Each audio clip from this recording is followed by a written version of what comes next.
નમસ્કાર વિદ્યાર્થી મિત્રો, હું Lalit Dave Noble school and Vasudev Vidyalaya વતી વિડિયો લેક્ચરમાં આપ સૌનું હાર્દિક સ્વાગત કરું છું. આજે આપણે ધોરણ 9 ગુજરાતી વિષયમાં લોહીની સગાઈ જે પાઠ આગળ સમજીએ. લોહીની સગાઈ, જેમાં આપણે ગામની કોઈ એક દીકરી છે, એ સાજી થઈને પાછી આવી.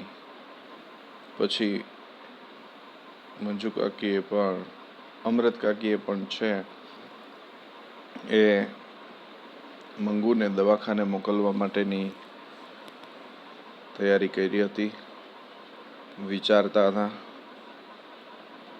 પેજ નંબર 42 આપણે આગળ જોઈએ, ત્યાંથી બાકી હતું. પહેલાના નવા કપડાનો રંગ ધારીને જોઈ રહી હતી.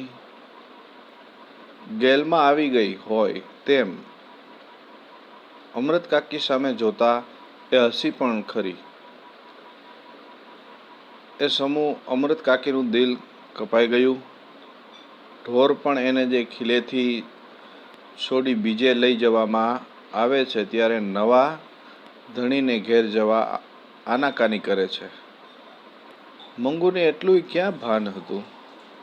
એ પ્રત્યક્ષ અનુભવતા અમૃત કાકી ઉરમાં જે ઉપર ફસાડે પડ્યા. હૈયું કકડી ઉઠ્યું. અબૂત દીકરીનું દુનિયામાં કોઈ નહીં, સગી માં પણ એની ના થઈ. ગેલમાં આવવું એટલે આનંદમાં આવી જવું. દીકરાએ મા તરફ નજર કર્યા સિવાય લથડિયું ખાઈ પગ ઉપાડતા કહ્યું, મોડું રહે છે, હવે નીકળવું જોઈએ. ને ફળિયા બહાર નીકળતા એણે જે ધોતિયાના છેડા વતી આંખું લૂછી નાખી. પાડોશી સ્ત્રીઓ જે મંગુનો હાથ ઝાલી આગળ દોરી, બીજી સ્ત્રીઓએ અમૃત કાકીને ટેકો આપ્યો. છેવટ કડવો ઘૂંટડો જે હૈયામાં સમાવી ઢીંચણ ઉપર હાથ ટેકવી એ ઊભા થયા. બે જણે ઝાલીને ચડાવ્યા ત્યારે એમનાથી દમણિયામાં ચડાયું. દમણિયું ગાડું, જે પેલા લાકડાના વ્હીલવાળું આવતું તે. મંગુ ગાંડી છે એમ જાણતા ગાડીમાં જે મુસાફરોએ મજાકનો જે ખોરાક મળી ગયો. આવી ખાધે પીધે સુખી છોકરીને દવાખાનામાં મૂકશો એટલે મહિના દાડામાં લાકડા જેવી થઈ જશે. ત્યાં તો જે ઢોરની પેઠે, એટલે ઢોરની જેમ પેઠે, એટલે ટંકે જેમનું તેમનું નીર્યું. એટલે બસ આ છોડીની માં નથી. જે ટ્રેનમાં બેઠા ત્યારે મુસાફરો હતા એ આવી વાતો કરતા હતા. અમૃત કાકીને આ જે ઘા અસહ્ય થઈ પડ્યો. આંખમાં આંસુ આવી ગયા. કેમ, એક તો અમૃત કાકી ક્યારેય ગામમાં કોઈ સલાહ આપતા દવાખાને મૂકવાનું તો ના જ પાડતા, ને એમ છતાં જ્યારે ગામમાં કોઈ બીજી દીકરી છે એમને સારું થઈ ગયું, આથી અમૃત કાકીએ છે એવું નિર્ણય કર્યો કે આને પણ મોકલીએ. અને એમાં પણ પાછા ટ્રેનમાં એમની માં નથી, આ છોકરી ખાધે પીધે આટલી સુખી, આવી વાતો કરી. અને અમૃત કાકીને એ દુઃખ કેવું થઈ પડ્યું, અસહ્ય. કંઠ રૂંધાઈ ગયો. શરમથી ડોકું નીચું થઈ ગયું. સાથે સાથે માથું નમાવતા મા તરીકેનો એમનો દાવો પણ આપોઆપ વ્યક્ત થઈ ગયો. બાપ રે, તમે માં થઈને એને જે ધકેલી મૂકો છો, પછી દવાખાના વાળાનો શો દોષ કાઢવો? અમૃત કાકી જો એકલા હોત કે દીકરાને જે માઠું લાગવાની બીક ન હોત તો વળતી ગાડીમાં મંગુને લઈને એ ઘેર પાછા ફર્યા હોત. પરંતુ બીજો ઉપાય ન હતો. એટલે ભારે પગે અને જે ભારે હૈયે એ દવાખાનામાં દાખલ થયા. મુલાકાતનો સમય હતો એટલે વચલા જે ખંડમાં, એટલે વચ્ચે દવાખાનાની વચ્ચે બધા જે કંઈ હોય એના મુલાકાત માટે આવતા હોય છે.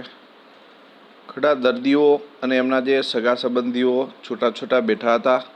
સ્વજનોએ ઘેરથી જે આણેલી એટલે લઈ આવેલા રસોઈ ઘણા જમતા હતા.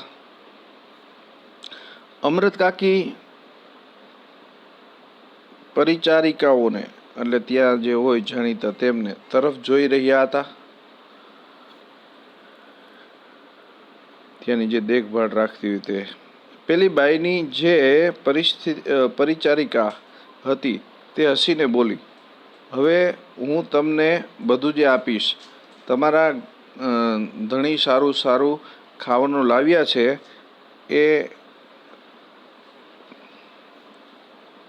એકવાર ખાઈ લ્યો. પેલી ગાંડીબાઈ સણકો કરતા બોલી, મેં દાંતણ નથી કર્યું, મેં મોઢું નથી ધોયું.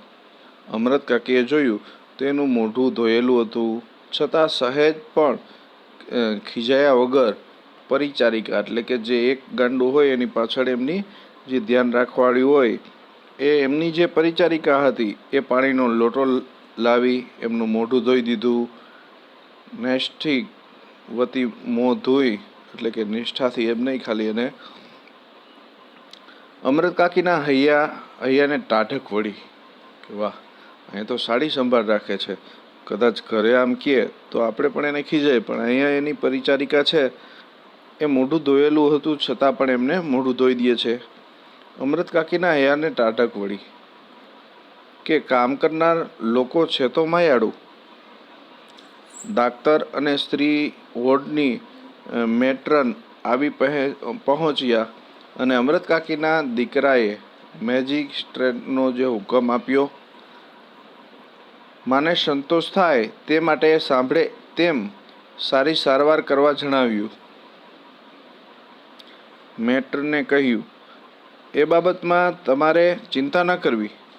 વચ્ચે અમૃત કાકી બોલ્યા, બોન, ચિંતા એટલા માટે કરવાની કે આ સાવ ગાંડી છે. કોઈ પાસે બેસી એને જે ખવડાવે નહીં તો એ ખાતી નથી. આટલું બોલતા એમનો જે કંઠ ભરાઈ આવ્યો ને વાક્ય અધૂરું રહી ગયું. દૂર ઊભેલી પરિચારિકાઓ નજીક દોડી આવી. એક બોલી ઉઠી, તમે બા કોઈ જાતની ફિકર ન કરો, નહીં અમે એને જે મોંમાં જે કોળિયા ઘાલીને ખવડાવીશું. ગળગળા સાદે અમૃત કાકી બોલ્યા, એ જ બોન મારે કહેવું છે. એને જે જાડો પેશાબનું ભાન નથી, એટલે રાતે જે કપડાં બગાડે તો જોજો, નહીં તો જે ભીનામાં જ સૂઈ રહેશે તો વાયુ થઈ જશે.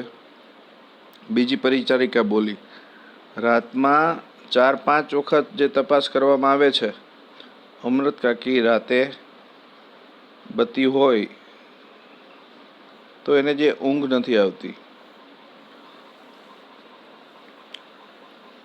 જેને ઊંઘ ન આવે તેને જે ઊંઘની દવા આપીએ છીએ અને બીજા તોફાની મારે નહીં તે જોજો. તોફાની હોય એને જુદા રાખવામાં આવે છે. રાતે જે બધાને જુદી જુદી ઓરડીઓમાં સુવડાવવામાં આવે છે.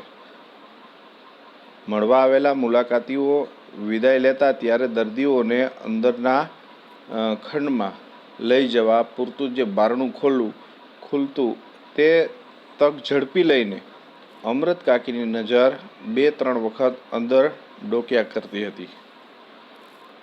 3-4 સ્ત્રીઓએ જે ફગફગતા વાળે એટલે છૂટા વાળ હતા, અસ્તવ્યસ્ત કપડામાં એમણે અંદર ફરતી જોઈ.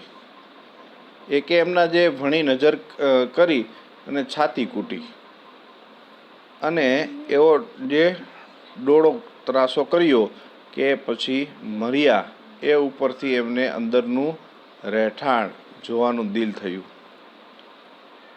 માંગણી કરી, મંગુને જે ઓરડીમાં રાખવાની હોય તે મને જોવા દ્યો ને. મેટ્રને કહ્યું, અંદર કોઈને જવા દેવાનો કાયદો નથી, મતલબ એવો નિયમ જ નથી કે કોઈને અંદર જવા દે. છતાં પણ અમૃત કાકી જરા પણ દરવાજો ખુલે તો અંદર ડોક્યું કરી લેતા. રહેવાની બહારથી તો પેલી પરિચારિકા છે એમને જોતા એમને ઠંડક થઈ એના કાળજાને, પણ અંદર રહેવાની વ્યવસ્થા કેવી છે એ જોવા માટેની એમની ઈચ્છા થાય છે. પરંતુ અંદર કોઈને એવો નિયમ નથી કે અંદર અમે એમને જોવા જવા દઈએ. તો અહીં સુધી રાખીએ. અસ્તુ.